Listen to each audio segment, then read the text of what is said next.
Today I'm showing off this lighting demo in C++ that involves shadows and a point light. So as you can see here, we're in this scene and it's inside of a big box.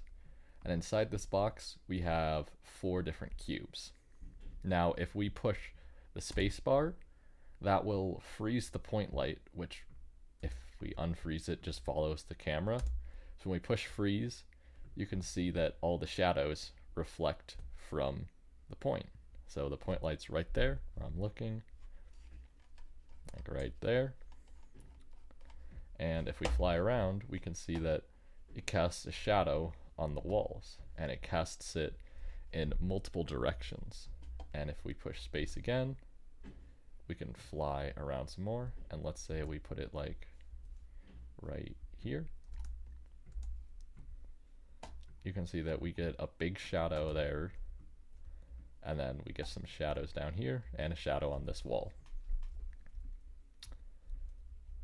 So if we look at the code and how this works, it's very similar to last video where we had a shadow map, which was a texture 2D, which we rendered to a frame buffer, and then that frame buffer drew the scene from the light's perspective, and then it used the depth value from that and compared it to our regular drawing to see if it would be in shadow or not. And this one works very similarly, but instead of having a GL texture 2D, we're using a GL texture cube map, which means that we have 6 faces of the cube map, and this allows us to have shadows that go in any direction. So we start by creating a depth map FBO, then we create a GL texture cube map, and we assign all six of its faces, but we leave the data as null so that we can assign it in the frame buffer. Then we bind it to the frame buffer, and in our code, we do some matrix transforms before we draw the scene. So we have a shadow projection, which it's a 90 degrees perspective camera, and it uses the size of shadow width and shadow height, and it draws to the near plane and far plane, which are these variables here. And then we create 6 shadow transforms, which are our shadow projection times a GLM look at. And for each of these, we look at a different face. So this one is looking towards the positive X right here, and this one's looking towards the negative Z. And what this allows us to do is this means that all 6 faces get 100% drawn and stored in these 6 values. And then when we go to draw the shadow, we have a for loop that runs 6 times that sets our shader to have shadow matrix and then the shadow transform.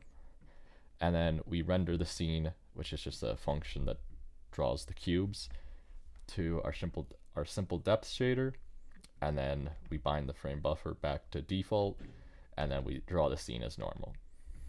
So in the code for our depth shader, what we do is we start with this vertex shader, which is very simple. It just takes in a model and passes it along. And then we have a geometry shader, which will take in a triangle and output 18 triangles. And what it will do is, for each of the 6 faces, we run through and set the layer equal to that face, and then we draw the 3 triangles and end the primitive. So this, for each of the faces, we draw a triangle, and then we pass all that to our fragment shader, which simply calculates the light distance and then sets it to the frag depth.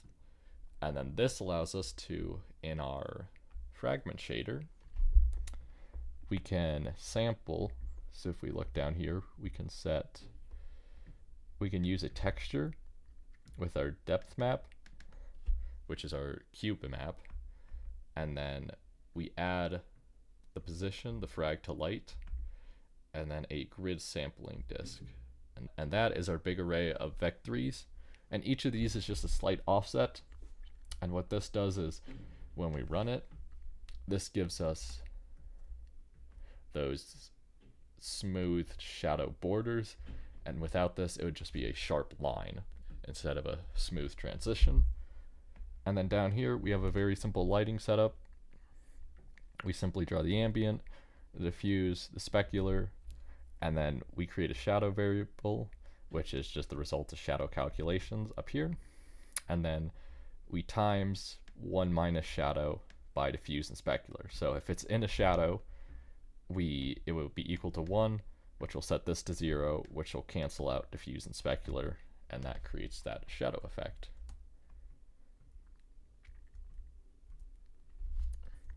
So if you like what you've seen in this video and want to go a little more in depth on how shadows work, you should click on this video here, where I explain how I created a shadow map and shadows with a simple directional point light. And until next time, see ya!